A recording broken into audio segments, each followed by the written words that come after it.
Let's circle back around to the rib cage and start looking at how we can create some of the texture, complex texture, for the rib cage and the muscles of the pectoralis, lats, all that stuff.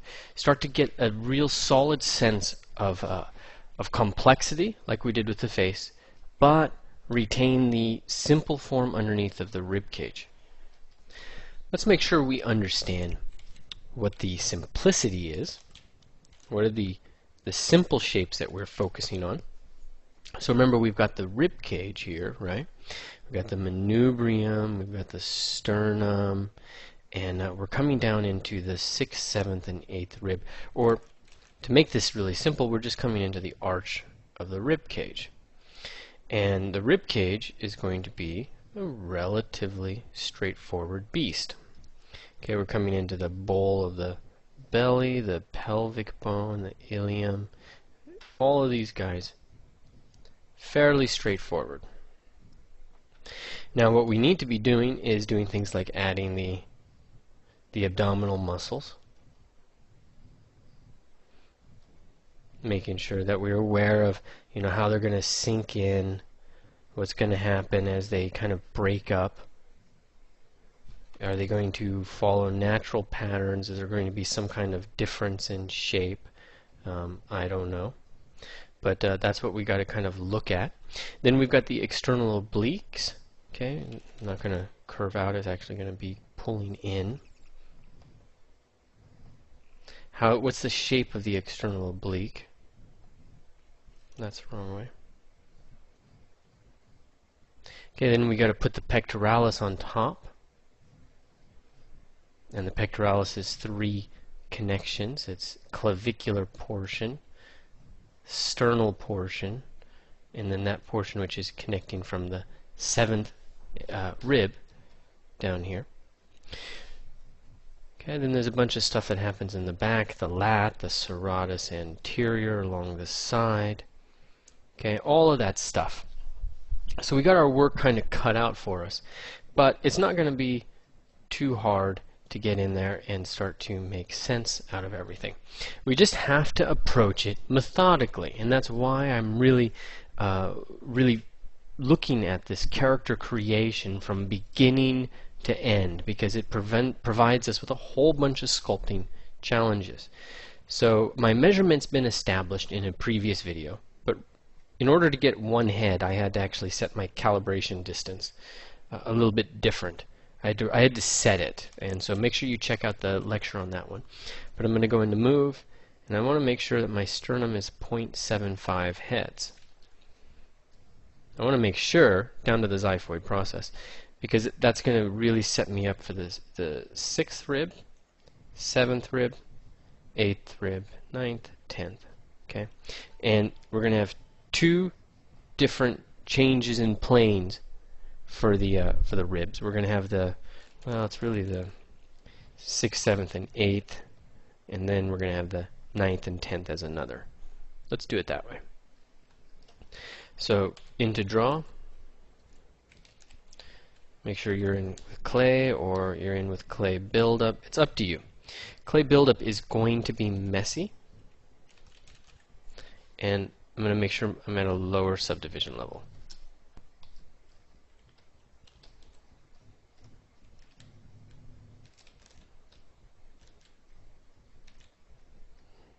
I'm going to give that sternum a bit of a hit, the manubrium a bit of a hit, and why don't we come in with clay buildup just to be able to add this bony kind of hard-edged quality. So the manubrium is going to be pre-set up. There we go.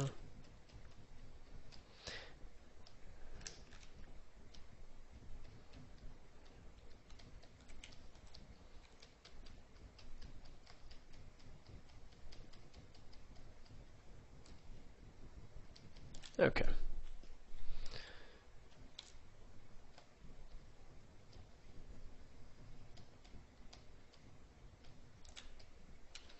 Let's get that rib.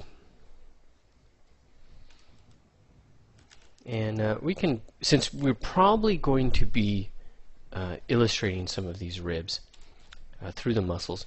We should put them in, I think. Let me just get the clavicle to really sit on top of that manubrium.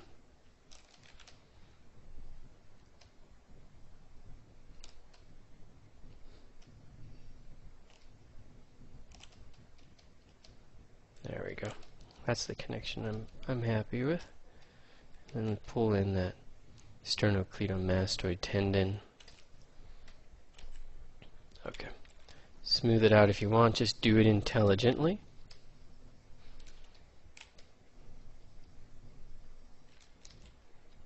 Okay, ribs. Right where this process starts, the xiphoid process, where you get hit and it knocks the wind out of you, we're going to go 6th rib, right from there. Okay, and then obviously the first rib is up here. Let's connect right to the inside. There we go. Alright, and we have 5 ribs to go. So 1, 2, 3, 4, 5, 6. Okay, and we'll have 6 kind of come out like this. So I'm pressing Control and I'm just masking this. I'm going to change the directionality here. Bear with me. Okay, so that's pointing up, less up, straight across, down a little bit, and then down more. But then up, you know, get that curve up.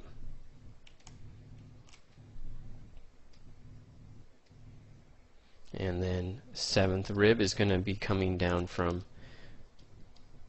this nice little connector these guys have. 8th rib as well. And then down from there, 9th and 10th. Okay, we can draw these guys all the way around if we wanted to. That's that line of the ribs you saw me drawing earlier.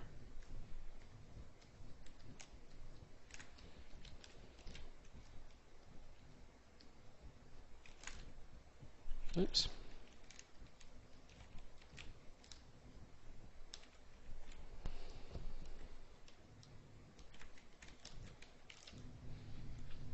Getting a little out of hand. Let's use clay buildup. I'm going to press Control and I'm going to actually use this alpha. You can select it while you're pressing Control. There. That gives me a better line and I'm going to be better able to kind of work this form here. There.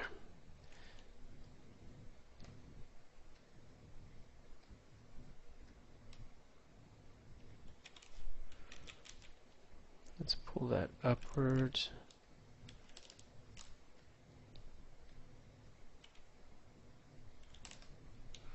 And there you go.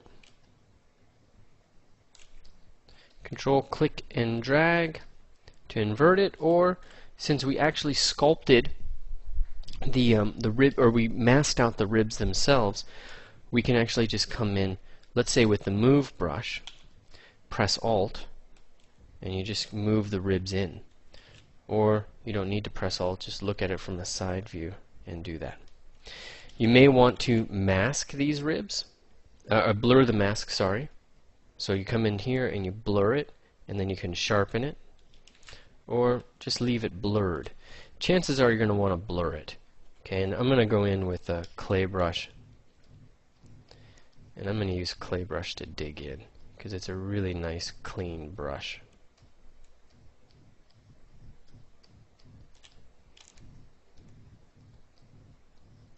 Just treats form really well.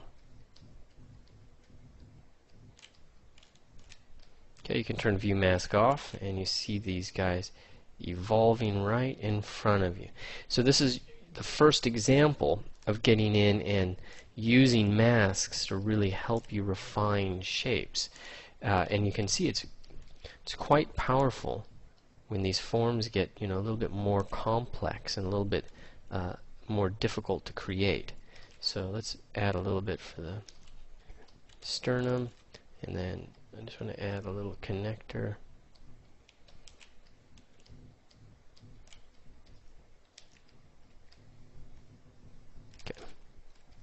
smooth that out. Okay, turn view mask on. You can control, click and drag to clear that. And now that's a form that we want at some level to retain and build on top of. So make sure you're saving this at this point and you've got these ribs indicated. And then we're going to go in and start to layer the muscles on top of this.